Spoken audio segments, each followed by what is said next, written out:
خصوصی امتیاز بخشا ہے۔ قرآن کریم میں اللہ تبارک و تعالیٰ نے فرمایا کہ اللہ تعالیٰ نے 12 مہینے بنائے ہیں، دیکھنے میں سارے مہینے اور سارے دن ایک جیسے ہوتے ہیں۔ صبح کو سورج ہر جگہ ہر روز طلوع ہوتا ہے، ہر روز غروب ہوتا ہے، دن آتا ہے، رات آتی ہے، لیکن کچھ دنوں کو یا کچھ مہینوں کو اللہ تبارک و تعالی نے کچھ خصوصی امتیازات عطا فرمایا۔ تو قرآن کریم نے فرمایا کہ ہم نے جب اللہ تعالیٰ نے آسمان و زمین پیدا کیے تو 12 مہینے پیدا فرمائے، اور ان میں سے 4 مہینوں کو حرمت والا مہینہ قرار دیا۔ منہا 4 حرم، 12 مہینوں میں سے 4 مہینے حرمت والے ہیں۔ ان میں سے 3 مہینے تو متواتر آتے ہیں، ذی قعدہ، ذو الحجہ اور محرم، اور 1 مہینہ رجب کا ہے۔ یہ 4 مہینے ایسے ہیں کہ غالباً حضرت ابراہیم علیہ السلام کے وقت سے ان کو اشہر حرم کہا جاتا تھا، حرمت والے مہینے کہا جاتا تھا، اور اس کا اثر یہ تھا کہ اہل عرب جاہلیت میں بھی آپس میں جنگوں میں مشغول رہتے تھے۔ جاہلیت میں قبائلی جنگیں بہت زیادہ ہوا کرتی تھیں، ہر قبیلہ دوسرے قبیلے سے برسر پیکار رہتا تھا، لیکن ان 4 مہینوں میں جاہلیت کے زمانے میں بھی یہ دستور چلا آتا تھا کہ ان 4 مہینوں میں جنگ نہیں کرنی۔ اس میں جنگ کرنے کو وہ بھی حرام سمجھتے تھے، ناجائز سمجھتے تھے۔ اسی لیے ناجائز سمجھتے تھے کہ ان کو حرمت والے مہینے کہا جاتا تھا کہ اس میں کسی بھی شخص کے اوپر تلوار اٹھانا جائز نہیں تھا، حرام تھا۔ جب نبی کریم سرورت عالم صلی اللہ علیہ وسلم مکہ مکرمہ سے ہجرت کر کے مدینہ منورہ تشریف لائے تو یہ باتیں تو 4 مہینوں کی حرمت تو معلوم تھی، معروف تھی، اور رسول کریم صلی اللہ علیہ وسلم نے بھی اس کو برقرار رکھا تھا۔ لیکن جب مدینہ منورہ آپ تشریف لائے تو وہاں دیکھا کہ یہودی لوگ 10 محرم کو یعنی عاشورہ کو روزہ رکھتے تھے۔ عاشورہ کے دن یعنی 10 محرم کو یہودی روزہ رکھتے تھے۔ تو آن حضرت صلی اللہ علیہ وسلم نے پوچھا کہ بھئی آپ لوگ کیوں روزہ رکھتے ہو ان دنوں میں، 10ویں محرم کو کیوں روزہ رکھتے ہو؟ تو انہوں نے جواب میں کہا کہ یہ وہ دن ہے جس میں حضرت اللہ تبارک و تعالی نے حضرت موسیٰ علیہ السلام کو فرعون سے نجات دی تھی۔ فرعون ظلم کرتا تھا اور خود خدائی کا دعوے دار تھا۔ اللہ تعالیٰ نے حضرت موسیٰ علیہ السلام کو اس کی ہدایت کے لیے بھیجا، پیغمبر بنا کر بھیجا۔ حضرت موسیٰ علیہ السلام نے اس کو تبلیغ کی۔ اس نے تبلیغ کے بدلے میں بجائے اس کے کہ کوئی ہدایت کا راستہ اختیار کرتا،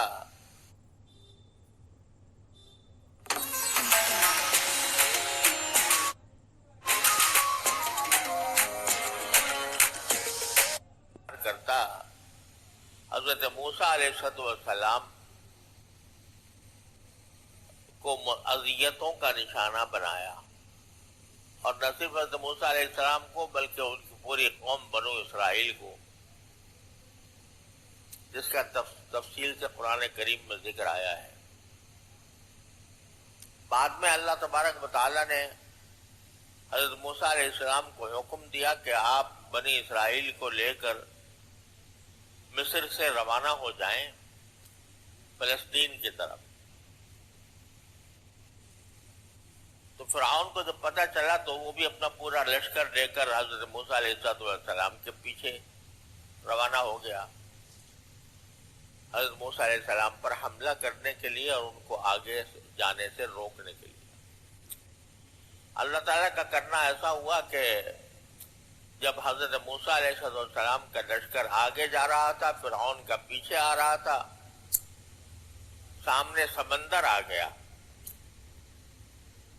اب آگے سمندر کے اندر جانے کا کوئی راستہ نہیں تھا،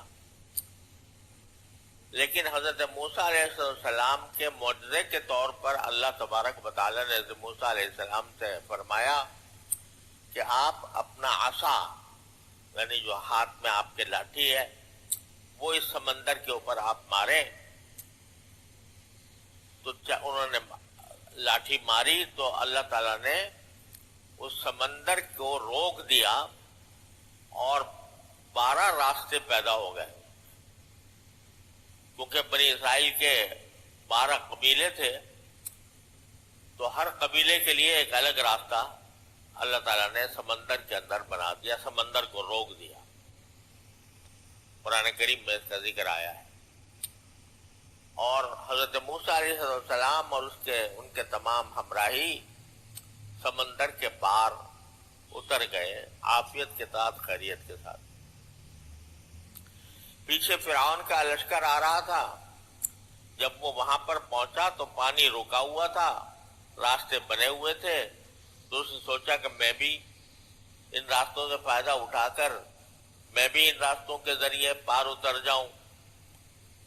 تو وہ پار اترنے کی غرض سے ان راستوں کے اوپر اترا اور اس کا لشکر بھی اترا، لیکن جب دریا کے سمندر کے بیچ میں پہنچا تو اللہ تعالیٰ نے وہ پانی برابر کر دیا، اور اللہ تبارک و تعالیٰ نے پورا فرعون اور اس کا لشکر سب ہلاک ہو گیا، سمندر میں ڈوب کر ہلاک ہو گیا، اور موسیٰ علیہ السلام اور ان کے ہمراہی عافیت کے ساتھ صحرائے سینا کے اندر اتر گئے۔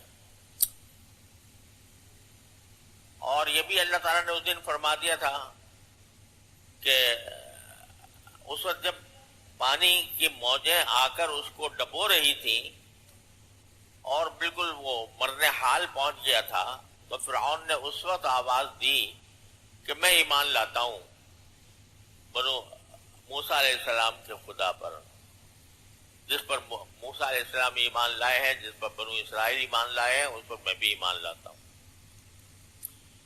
تو قرآن کریم نے فرمایا الآن اب ایمان لائے ہو، وقد کنت من المفسدین، اور اس سے پہلے تم فساد پھیلایا کرتے تھے۔ یہ اللہ تعالیٰ کا قانون ہے کہ اللہ تعالیٰ توبہ کا دروازہ تو ہر وقت کھلا رکھتے ہیں،